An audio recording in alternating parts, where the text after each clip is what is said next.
자, 반갑습니다. 다소 당황하셨죠? 이건 도대체 무슨 영상인가? 과제가 많은 여러분들을 위한 작은 배려라고 생각해 주시면 감사할 것 같습니다. 미리 영상을 찍어서 올려놓으면 여러분들이 시청을 하시고, 이 시청한 영상의 말미에 여러분에게 과제 하나를 내드립니다. 그러면 그 과제를 수행하셔서 제출하시면 수업이 끝납니다. 물론, 과제는 반드시 제출하셔야 합니다. 왜냐하면 출석 체크이거든요. 그럼 오늘 수업 진행해 보도록 하겠습니다. 저번 시간에는 우리가 빈곤이라는 주제로 같이 이야기해보고 이 빈곤 안에서 어떻게 행동하고 생각하고 사랑을 실천할 것인지에 대해서 고민해보는 시간을 가졌습니다. 오늘의 주제는 여러분이 앞에 영상에서 보고 왔듯 앞에 영상 그 서두에서 보면 미 비포유라는 영화가 나옵니다. 혹시 본 사람 있으세요? 음. 이 비포유라는 영화의 그 내용을 간추리자면 나오는 남녀 주인공이 매우 사랑하는 사이예요. 그런데 남자 주인공은 사고를 당해서 장애가 생겨 끊임없이 고통 속에서 살아가고 있어요. 이런 상황에서 이 남자는 죽고 싶어 하죠. 왜요? 병에 걸렸고 너무 힘이 드니까. 그런데 여자는 이 남자를 너무나 사랑하니까 또 이렇게 이야기합니다. 그냥 내 곁에서 살아주면 안 되나요? 내가 당신 행복하게 해줄게요. 그런데 남자가 이렇게 대답하죠. 아니요, 그럴 수 없어요. 나는 죽는 게 나아요. 당신 계속 나랑 같이 있으면 당신이 더 힘들어질 수밖에 없어요. 어, 비극적이면서도 아름답게 표현한 영화이죠. 바로 안락사를 주제로 한 영화입니다. 오늘 주제도 역시 바로 이 안락사입니다. 혹시 여러분 안락사 들어보셨습니까? 들어봤다. 손. 오케이. 이 안락사 오늘날 주로 누구에게 사용을 하죠? 동물, 그죠? 강아지나 고양이 등등 애완견들에게 사용을 하고 있습니다. 언제 안락사를 시킵니까? 유기견이거나 혹은 아프거나, 그죠? 그런데 여러분, 이 사람을 안락사한다는 것에 대해서는 어떻게 생각하세요? 대부분 물어보면 단순히 이렇게 대답을 하죠. 그냥 고통 없이 가게 해주는 것이니까 사람에게 사용해도 무조건 좋은 것 아닌가요? 또는 드라마나 영화에서 봤어요. 안락사 해주는 장면 많이 나오던데요. 그런데 우리가 이 안락사에 대해 본격적으로 이야기하기 전에 이건 좀 분명히 구분짓고 가야 할 것 같아요. 뭐냐면 안락사와 존엄사의 차이가 뭘까요? 먼저 존엄사라는 것은 암 말기의 환자분들, 다시 말해서 더 이상 회복의 가능성은 없지만 호스와 링거를 꽂고 있으면 조금 더 사시게 되시죠.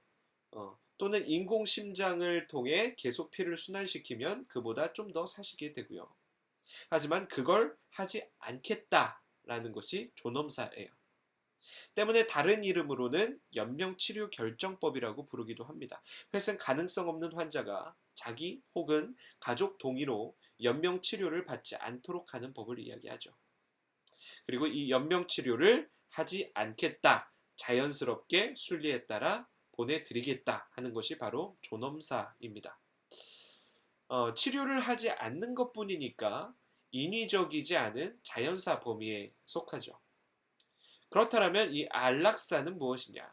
이 안락사는 자의 또는 타의로 의사의 처방을 받아서 급사하게 되는 약물을 투입하거나 또는 섭취함으로써 인위적으로 죽음을 앞당기는 것을 의미합니다. 때문에 다른 말로 조력, 자살이라고 부르기도 하죠. 그런데 이 안락사에 대해서 아주 오랜 세월 동안 논쟁이 있어 왔어요. 지금까지도 마찬가지고 어떤 논쟁이냐? 바로 안락사를 어떻게 봐야 하느냐에 대한 문제이죠. 안락사를 죽음을 선택할 권리로 봐야 되냐? 아니면 무책임한 자살로 봐야 되냐? 내가 아파 죽겠어요. 그래서 죽고 싶어요. 그런데 법에서는 못 죽게 하죠. 근데 그건 내가 죽을 권리 아닌가? 라고 생각해서 안락사를 허용한 국가들도 일부 있죠. 어, 사실 선진국에선 안락사를 점점 허용하는 추세예요. 유럽으로 갈수록 안락사를 찬성하는 비율이 70%에서 80%까지 넘어가기도 하거든요. 안락사 허용 국가 하면 가장 먼저 떠오르는 곳은 바로 스위스입니다. 허용 국가 중에서도 가장 개방적인 국가이거든요. 심지어 스위스에는 이런 병원도 있대요. 디그니타스라는 죽음의 병원. 전 세계 사람들이 여행하러 스위스로 떠납니다. 어떤 여행이요? 죽음의 여행. 죽으러 갑니다. 다음 세상으로 가는 여행, 일명 자살 관광이라고 불리기도 하죠. 그리고 이 여행객들은 고령자, 암 환자도 있지만 각자마다의 다양한 삶에 대한 회의로 이곳을 찾는 사람들도 많다고 합니다. 그렇다면 우리나라는 지금 어떠냐? 유럽은 그렇다고 치고 우리나라는 얼마 전에 존엄사법이 통과되었습니다. 2016년 2월 달에 제정이 되었고 2018년 2월 달에 시행이 되었죠. 그럼 아무나 원하면 다 죽을 수 있냐? 아니죠. 존엄사법 대상자는 첫 번째, 회생 가능성이 없고, 두 번째, 치료에도 불구하고 회복되지 아니하며, 세 번째, 급속도로 증상이 악화되어서 사망에 임박한 상태의 환자. 다시 말해서 식물인간인 환자들 있죠. 이러한 분들에게는 누워있는 것 자체가 고통이다 이거예요. 매일같이 어떤 고통이 찾아와요? 살을 도려내고 뼈를 깎아내는 듯한 고통이 찾아와요.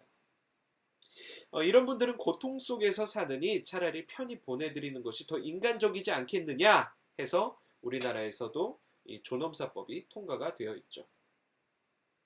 그런데 착각하면 안 되는 것이 살기 힘들다. 공부하기 싫어. 이제 꿈도 없어. 삶에 대한 낙도 없어. 죽어야겠다. 안락사하러 가야지. 이건 아니라는 이야기예요.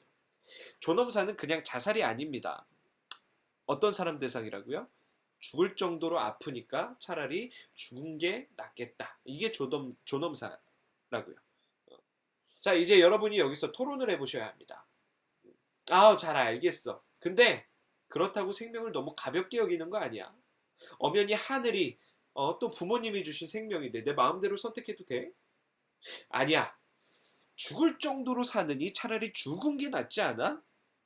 이게 오늘의 주제예요.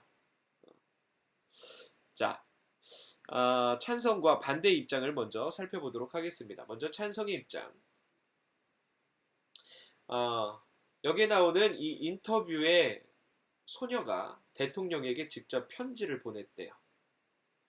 내용인즉슨 사는 게 너무 힘들어서 죽고 싶은데 법으로 안락사가 금지되어 있으니까 법 조정을 좀 해달라는 이야기예요. 안타깝죠. 얼마나 아팠으면 이 어린 소녀가 대통령에게 죽고 싶다라는 편지를 썼을까?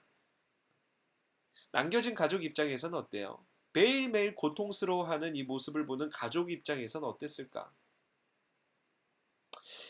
또 다른 찬성 입장의 근거는 경제적 부담이에요. 돈이 어마어마하게 듭니다. 이 말기암 환자의 사망 전 의료비가 사망 3개월 전부터 돌아가시기 전까지 전부 다 합치면 총 의료비 7천억 원이 든다고 합니다. 아시겠지만 우리나라가 점점 어떤 사회로 진입하고 있어요? 고령화 사회. 앞으로 이 고령화 사회 속에서 의료보험비와 병원비 어떻게 할 건가요? 만만치 않은 세금에 대한 현실적 문제가 부딪히는 거죠. 회생 불가능한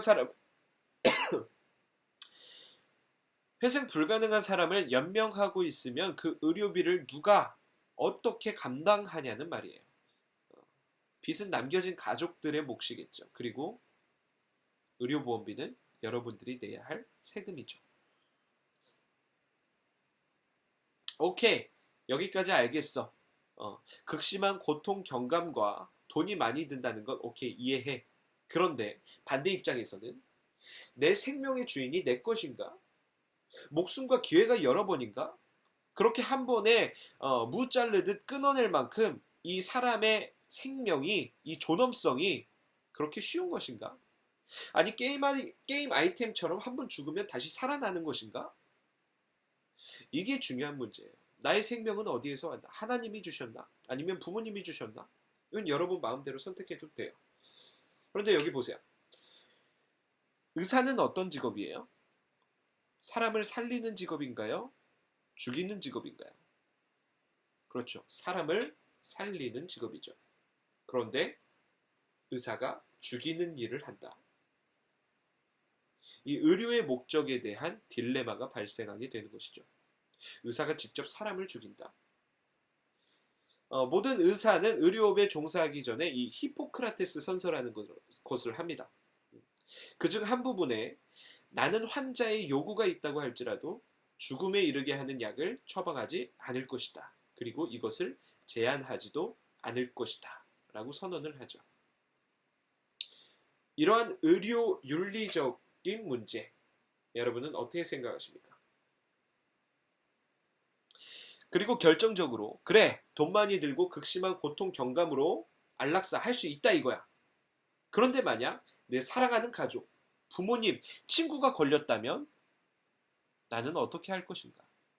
말이야 쉽죠. 생각이야 쉽죠. 그런데 나를 평생토록 뒷바라지 하시면서 키워주셨는데 병원에만 누워 계셔요.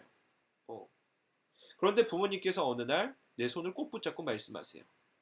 정선아, 너에게 부담 주기가 싫구나.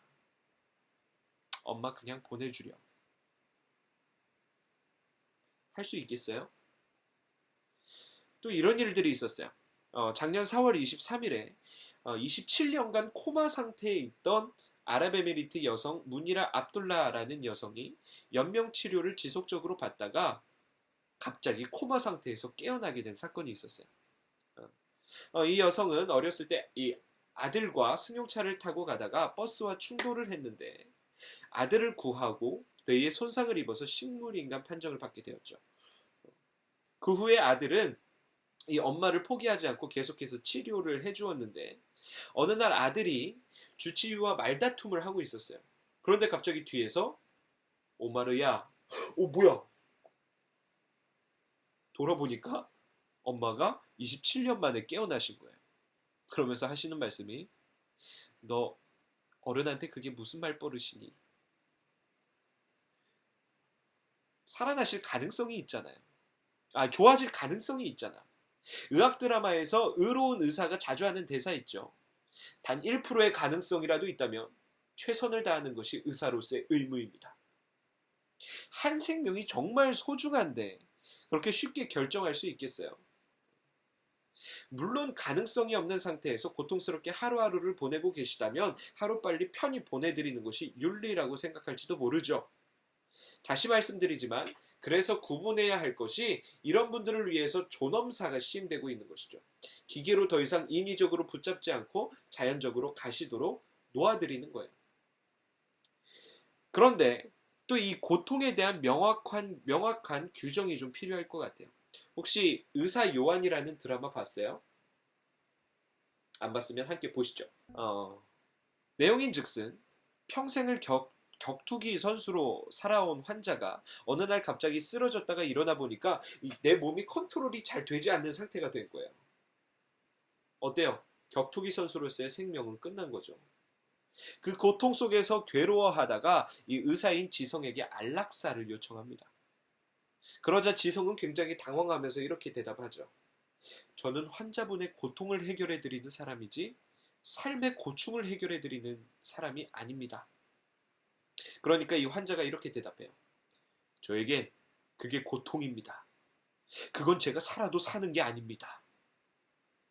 라며 안락사 해줄 것을 강력 요청하죠. 이 각자마다 다른 이 고통의 범위를 어떻게 정할 것이냐. 이 모호한 경계로 각자 다양한 이유로 인해 생명을 쉽게 포기하는 일들도 일어나진 않을까. 또 이것이 자의가 아닌 타의로 인해서 장애인, 치매 노인 등에 대해 마치 이전에 나치의 장애인 학살 정책처럼 악용될 여지는 없을까? 생각해 볼 만한 문제이죠. 제레미 벤담이라는 사람이 이런 말을 했습니다. 인간은 고통과 쾌락이라는 두 군주의 지배를 받는다. 무슨 말이냐? 고통이 있으면 힘들고 쾌락이 좋다는 이야기죠. 그럼 이 벤담 입장에서는 안락사를 해야 할까요? 안 해야 할까요? 해야죠. 왜? 뭐가 크니까? 고통이 크니까. 가족들도 고통이 크고 본인도 고통이 커. 그럼 안락사하는 것이 맞죠. 반대로 임마누엘 칸트라는 사람이 이런 말을 했어요. 어떠한 경우에도 인간을 수단화하지 마라. 어떻게 인간을 이용할 수가 있느냐? 사람을 그 자체 목적으로 대해야지. 생명이 얼마나 귀한데. 사람을 뭐 필요 없으니까 죽이고 돈 많이 드니까 죽이고 그럼 당신이 그 입장이 되면 어떡할 건데? 라는 의미죠. 여러분은 벤담 쪽이세요? 칸트 쪽이세요? 딜레마죠. 돈이 많이 들어. 고통스러워. 그래서 어차피 언젠가 갈 거 조금 더 빨리 보내드리는 것이 맞아. 하지만 내 가족이라면, 아니 당신이 의사라면, 공부 왜 했냐? 사람을 살리려고 하는 거 아니야? 병 낫게 하려고 고치려고 배운 거 아니야? 그런데 그런 의사에게 사람을 죽이래. 할 수 있겠어요? 이런 딜레마가 있죠. 그리고 결정적으로 내 생명은 내 것인가? 하나님이 주신 거 아니야? 부모님이 주신 거 아니야? 내 마음대로 할 수 있어? 그리고 사는 게 고통스러워 죽는 게 행복이다? 죽어봤어? 여러분은 무엇이 맞다고 생각하세요? 죽느냐 사느냐 그것이 문제로다. 어려운 문제이죠. 오늘의 문제를 조금 정리해 봅시다. 자, 찬성 측 입장의 정리예요. 죽음은 선택하는 것이다. 그리고 내가 너무 힘들기 때문에 고통 경감하고자 하는 공리주의 입장. 그리고 가족들의 고통과 비용을 생각해봐라. 반대로 반대측 입장의 정리입니다. 아니다. 이런 식으로 안락사를 허용하다 보면 어떻게 되겠는가? 누구나 이 생명을 쉽게 여기지 않겠는가? 힘들다. 와, 스위스 가서 죽을까? 그리고 인간 생명의 존엄성. 그럼 인간의 생명은 동물들과 같다는 이야기인가? 그리고 내 가족이라면 이 딜레마 여러분은 어떻게 생각하세요? 물론 정답은 없습니다. 여러분의 생각을 자유롭게 풀어 작성하여서 제출해 주시면 감사하겠습니다. 누군가는 이 안락사를 찬성하는 입장일 테고 누군가는 반대하는 입장일 테죠. 찬성이다, 반대이다에 대해서 명확한 근거를 대서 간단하게 문서 작성하여 보내주시면 출석 인정하도록 하겠습니다. 오늘 수업은 여기까지입니다. 고생하셨고 반드시 과제 제출하셔야만 합니다. 다음 주에 뵙겠습니다. 수고하셨습니다.